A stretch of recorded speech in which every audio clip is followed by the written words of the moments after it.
عزیزان گرامی، امیر المؤمنین نے جب جناب عبداللہ ابن عباس نے ان سے سوال کیا، آج مجھے قرآن سے متعلق مطالب کو پیش کرنا، میں اسی کو تمہید سارا لے کے چل رہا ہوں کہ ختمی مرتبت کا ایک زندہ معجزہ ہمارے پاس موجود ہے۔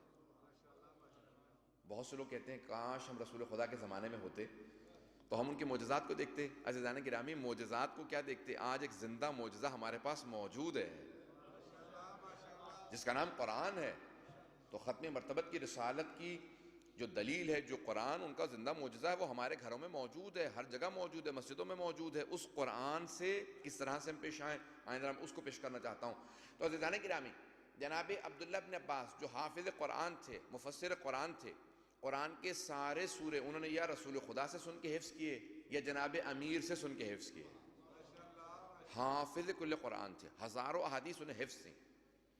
تو وہ آئے امیر المؤمنین کی بارگاہ میں، کہا یا علی، مجھے قرآن کی سورہ فاتحہ کی تفسیر بیان کر دیجئے۔ عشاء کی نماز کے بعد بیٹھے، مولانا کا بیٹھ جاؤ، ظاہراً مسجد کوفہ تھی، عراق میں مسجد کوفہ میں آپ بیٹھ گئے، کہا کہ یہ ابن عباس ہے، عباس کے بیٹے سننا شروع کرو، میں سورہ فاتحہ کی تفسیر بیان کرنا شروع کرتا ہوں۔ جناب عبداللہ ابن عباس کہتے ہیں کہ وہ بیان کرتے رہے، میں لکھتا رہا، یہاں تک کہ پوری رات گزر گئی۔ جب مؤذن نے اذان دی، کہا کہ یہ ابن عباس ہے، عباس کے بیٹے، وقت کم ہے اور میرا بیان بہت زیادہ ہے۔ کہا میں نے فوراً رو کے کہا یا علی، میں نے سورہ فاتحہ کی تفسیر کے لیے کہا تھا، یہ جو آپ پوری رات بیان کرتے رہے ہیں یہ فاتحہ نہیں ہے، یہ صرف بسم اللہ کی تفسیر بیان کی ہے۔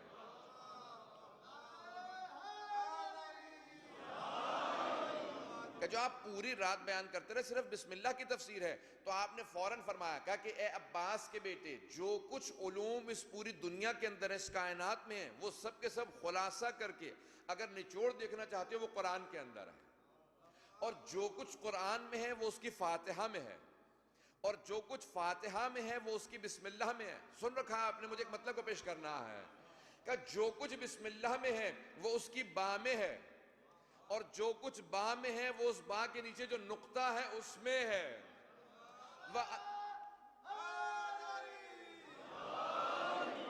وَأَنَا النُّقْطَةُ الَّتِي تَحْتَ الْبَاءِ، اور اس با کے نیچے جو نقطہ ہے وہ مجھ علی بن ابی طالب کی ذات گرامی ہے۔ عزیزان گرامی، بہت سے لوگ سوال کرتے ہیں کہ قرآن میں نقطے نہیں تھے۔ عزیزان گرامی، نقطے نہیں تھے، جو نقطے لگائے ہیں وہ علی بن ابی طالب نے لگائے ہیں۔ تو اب جس نے نقطے لگائے تھے وہی تو نقطوں کی اہمیت کو جانتے تھے۔ تو انہوں نے فرمایا کہ جتنا کچھ اس قرآن کے اندر ہے وہ فاتحہ میں، جو فاتحہ میں بسم اللہ میں، جو بسم اللہ میں وہ اس کی با میں، اور جو کچھ با میں ہے وہ اس کے نقطے میں ہے۔ عزیزان گرامی، میں نے ایک سی ڈی خریدی، کہاں سے؟ قم مقدس سے، اس میں 2000 کتابیں تھیں، 2000 کتابیں۔ میں نے پوچھا کہ اس میں کیا کچھ ہے؟ کہا کہ قرآن ہے، احادیث کی جتنے مصادر ہیں، احادیث کی کتابیں ہیں، تاریخ کی کتابیں ہیں، فقہ کی کتابیں ہیں، اصول کی کتابیں ہیں، جتنی 2000 سے زیادہ کتابیں اس میں موجود ہیں۔ میں نے کہا قرآن بھی ہے؟ کہا ہاں۔ کہا کہاں پہ؟ کہا ایک نقطے کے برابر، ایک سی ڈی میں، کہا صرف نقطے کے برابر، 2000 کتابیں تو ایک نقطے کے برابر۔ عزیزان گرامی، مولا کا وہ فرمان،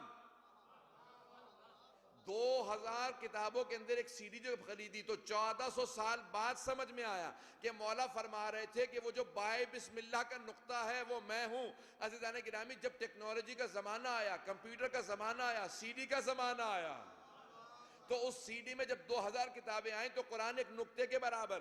مولا نے یہی سمجھایا تھا، نہج البلاغہ کا فرمان ہے، کہا کہ اگر علم کو پھیلاؤ گے تو سارے علوم بنیں گے، سمیٹو گے تو ایک نقطہ بنے گا۔ عزیزان گرامی، سائنس کے زمانے میں جا کے مولا کا فرمان سمجھ میں آیا کہ اگر سمیٹ دو تو ایک نقطے میں پورا قرآن آتا ہے۔ مولا یہی فرما رہے تھے کہ پورے قرآن کو سمیٹو گے تو میرے اندر ہے، مجھے پھیلاؤ گے تو قرآن بنتا ہے۔ عزیزان گرامی، یہ ختمی مرتبت کے وجود کے معجزات ہیں، ان کی نبوت کے معجزات ہیں۔ تو اب ہر نبی کا ایک معجزہ، لیکن جیسے وہ انبیاء گئے ان کے معجزات ان کے ساتھ چلے گئے، لیکن ختمی مرتبت کی نبوت کیونکہ قیامت تک کے لیے تھی تو ان کے دونوں معجزات قیامت تک کے لیے باقی رہنے چاہیے، اگر میں واقع پہنچا پا رہا ہوں۔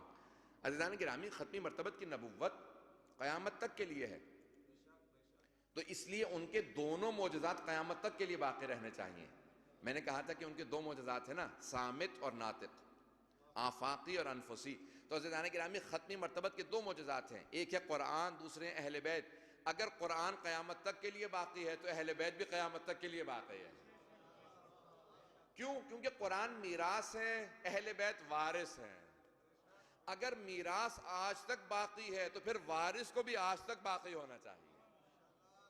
اگر میں بات کو پہنچا پا رہا ہوں عزیزان گرامی، مجمع کی توجہ ہے میرے ساتھ۔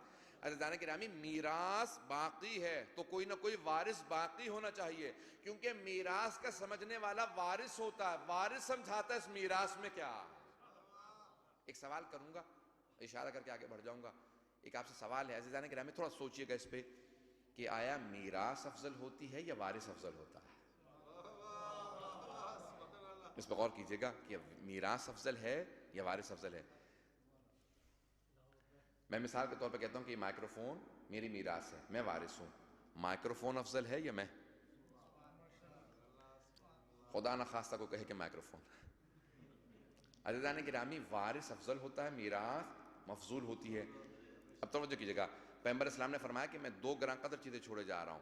اب بہت سے لوگ یہ بحث پیش کرتے ہیں کہ پھر قرآن نے قرآن کو کہا ہے ثقل اکبر، اہل بیت کو کہا ثقل اصغر۔ قرآن کو کلام اللہ اور اہل بیت کے کلام کو حدیث کہا گیا، اس لیے اللہ کا کلام،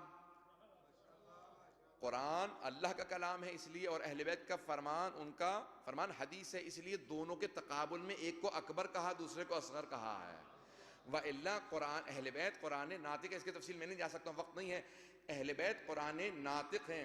علماء نے پوری بحث کی ہے، اور منبر وسیلہ پوری کتاب ہے آیت اللہ دہ کردی کی، انہوں نے اس میں پوری بحث کی کہ ہمارے تمام علماء کا اجماع ہے کہ اہل بیت افضل ہیں، قرآن مفضول ہے، اہل بیت وارث ہیں، قرآن میراث ہے۔ عزیزان گرامی، میراث کا یہ مقام ہے کہ بغیر وضو کے چھونا حرام ہے۔ قرآن کو بغیر وضو کے چھونا حرام ہے، جب تک وضو نہ ہو، انسان پاک نہ ہو، قرآن کو چھو نہیں سکتا۔ عزیزان گرامی، قرآن پہ کسی کتاب کا رکھنا جائز نہیں ہے جب میراث کا یہ عالم ہے، تو جو وارث ہیں ان کا مقام کیا ہوگا؟ جب تک کہ انسان کا نفس پاک نہ ہو، انسان ان کو سمجھ نہیں سکتا، اسی لیے ان پہ کسی کو فوقیت دینا جائز نہیں ہے۔ عزیزان گرامی، یہ رسول خدا کے وارث ہیں۔